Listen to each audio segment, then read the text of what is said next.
Joining us in the studio now are Senator Will Smith, Democrat from Montgomery County, and Senator Andrew Serafini, a Republican from Washington County. Thanks to both of you for being with us. Thanks for having us. Yeah. You're here to talk politics, but we should spend a minute, just your thoughts on what happened yesterday in Annapolis. I had a chance to visit today with a reporter from our area that worked at the Herald Mail, where John McNamara did report in the 80s. He was a great sports reporter in our community. Just to feel the rawness that she said, don't talk to me about legislation to not fix or to fix.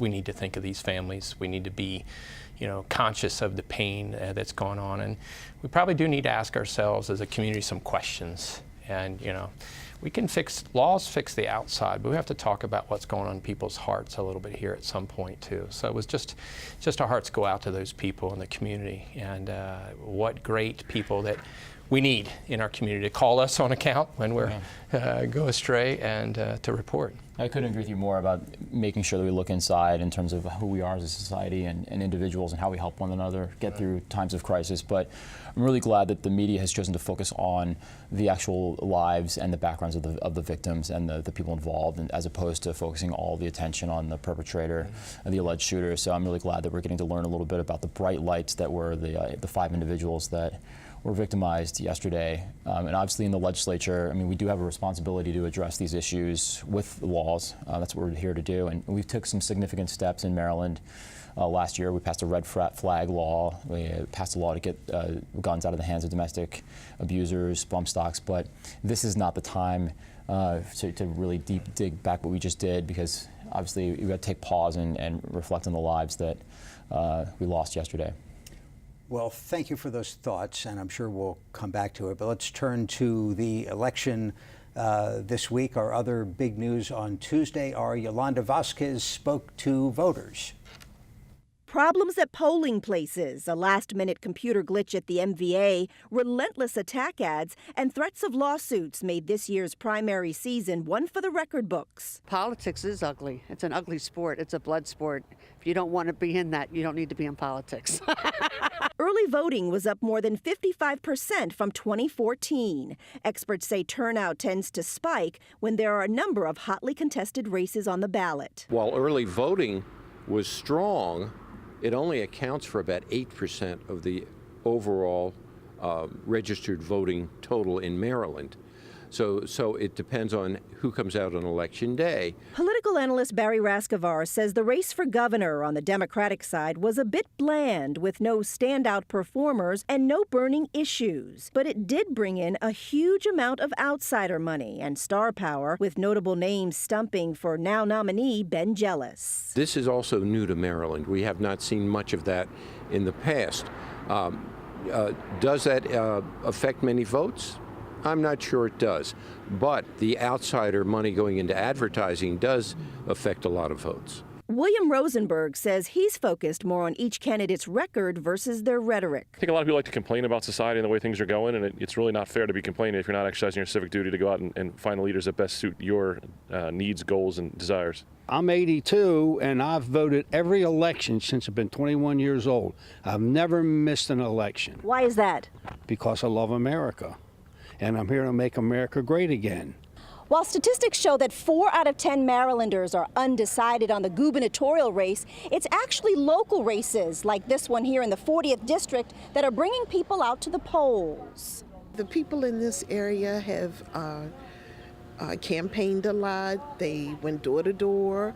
Tana Hicks is tired of broken promises and says there needs to be a changing of the guard in Baltimore City. They want somebody who really cares.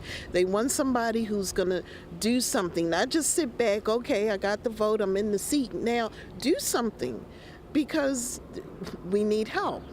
We need help. The results from this week's primary is only the beginning of what is likely to be a heated general election come this fall. November, I think you could have a record turnout because of controversies surrounding national issues and a lot of voters wanting to send a message one way or another about Donald Trump. I'm Yolanda Vasquez for State Circle. Several of the state's most powerful legislators had their careers cut short by voters. Senate President Pro Tem McFadden, Finance Chair Middleton were defeated. Another committee chair, Joan Carter Conway, was trailing her race with more ballots still to be counted. And longtime House Judiciary Chairman Valerio lost his primary race. Back to the studio with Senators Serafini and Smith, who both won resounding victories. Congratulations. The margin in your race, 100%. Yours as well. Yeah, that's right. Scared off any opposition. I'm not sure. Maybe they're smarter than I am. Yeah, we're both blessed to put it that way, yeah. Very much. So what do we make of the governor's race? The big headline, of course, Ben Jealous prevailing Democratic nomination for governor. Rashern Baker had probably 90% of the establishment endorsements. What happened? Well, I think you saw a national trend. You saw what happened in New York with the number 4 Democrat was defeated by a young 28-year-old Democratic socialist, self-proclaimed. In Annapolis, you saw 3 chair people lose their positions. Joe Valerio, after over 40 years in the legislature. Joan Carter Conway is trailing, as you mentioned, and then Mac Middleton. So not only have you seen a generational shift, but you've seen somewhat of a more progressive shift and capitulation for our party in our primary. And that was reflected in Ben Jealous's resounding victory on Tuesday as well. I, for one, endorsed Rich Madaleno. I thought he was the most pro-ready and excellent candidate. I got to work with him. I had a personal relationship with him, so I was proud to support him. I'm also equally as proud to be behind our nominee, Ben Jealous. But I think we have a clear message that's come out of our primary that we're reshaping and refashioning in a more progressive direction, and that was reflected from the top to the bottom. What's your Republican view of what the Democrats decided? I think it's very interesting. I mean, I have to say, I'm saddened, and nothing against the people that won. But for me, Mac Middleton particularly, you know, you look at Ed Casemeyer and you look at Mac Middleton and Ed DeGrange, and these were people that were brilliant people. They stuck to the Democratic, you know, platform, as it were, not maybe as far, maybe not as far left as others, but they were people. I mean, I lost every debate with Mac Middleton I ever had, but I loved him as a person. I consider him a great friend, and I think our state lost a lot, not just the Democratic Party. We all lost when we lose a Mac Middleton, when we lose an Ed Casemeyer. And Ed Casemeyer said, when you come to the middle, you're in no man's land. That's true for Republicans. That's true for Democrats. I believe the populace lives in the middle. They might be middle left or middle right, but we now find, you could blame gerrymandering or other things, but the extreme is driving a lot. It's both ways. You say the populace is in the middle because maybe follows the weather vane, the shifting winds a little bit more? I think most people, a lot of people are fiscally, they want us to live within our means, they want us to do things. It's social issues that divide us a lot of times, and that's fine. But people think that the government should be efficient with their money. We should do education and that, right? Yeah, absolutely. But I think it's the social, but now we're being pulled to extremes, and these are the examples of that, I think. You've seen that nationally as well with the election of Donald Trump, the populist, even internationally in Greece, the last elections, Geert Wilders, France, all throughout Europe, Western Europe, you've seen populist governments emerge, and that's why we have a president, Donald Trump, like this. And so, yes, I think in Maryland, we're fortunate enough in the Senate to have a good core, the moral center, and then the political center, and especially in the Senate, we're able to work together. And I think that Senator Mac Middleton, for one, was someone that embodied that spirit, and I'm going to miss him. He was a great mentor, so I think we've lost a little bit of that. So half the Senate leadership is going to be changing. What do you expect it to look like? I think it's. I mean, look, we're going to have to put this. The president's going to have to put the Senate back together, and I think you're going to see changes. We've got at least. You'll see changes in 3 chairmanships for all but Judicial Proceedings Committee, several vice chairs, Speaker Pro Tem. President Pro Tem, Majority Leader may change. So you're going to see top to bottom. New leadership being put in place. And we've got at least 10 new senators coming in, 7 of whom are African Americans, so the body's going to look a little different. The age is going to change. Cory McCray is considerably younger than than McFadden.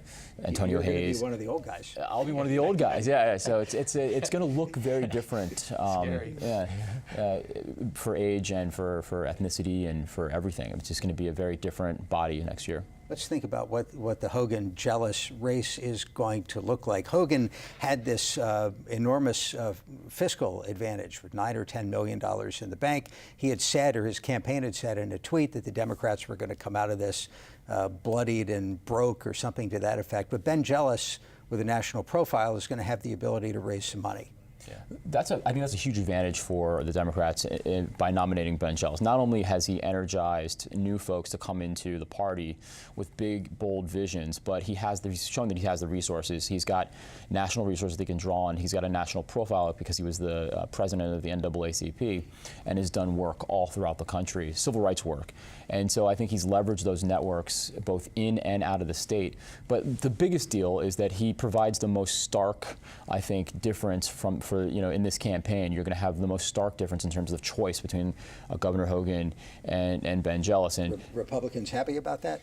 Well, I've heard they are. I think it is stark, and I think if you look at what was rejected, the Anthony Brown, or even going back to the Governor O'Malley. This is, I had Democratic friends that agreed. Had Anthony Brown won, we would have had a property tax increase almost immediately, and there would be income taxes. I don't think we can afford anything that Mr. Jealous has said, but clearly he'll have to raise taxes significantly. And you can say you're going to tax the rich to try to do universal health care, which has failed in many states where other people, even in Vermont, where Bernie passed it, or got it passed in his state, I guess, but it doesn't work. A lot of these things don't work. Free education sounds great. I mean, the populace likes these things. They're going to hear these things and say, wow, we want them. But we're already $900 million in the hole now, and within 3 years we'll be $1.9 billion. We got to pay for what we've already done. And I think the stark contrast that voters have to think about, I think it's going to be those middle people that are going to have to come out and decide which way do they want to go. Do we want to go back to what we had, or do we want to come? There's a stark contrast, but let's be clear: we're not running against. You don't have Anthony Brown, and you're not running against Martin O'Malley. You're running against Ben Jealous, who has offered a bold vision, but Larry Hogan has a record that we can draw upon now, right? So we know that in education we've dropped from 1 to 5. We know that the reason for that is because of the achievement gap and the opportunity gap within communities of color. We know that this governor has refused to invest in public transit, like the Red Line in Baltimore, instead opting to widen 495 and invest in roads. There was a big scandal, $68 million scandal there. Ben Jealous offers an alternative for smart transit, bus rapid transit, transparency. Senators, schools. We could go out on this for a while, and we will, but my time is up today. Sure. Senators Smith and Serafini, thank you very much. Thank you. Thank you. Appreciate it. And still ahead, the Supreme Court changes the rules for some unions. We'll find out what that means right after this.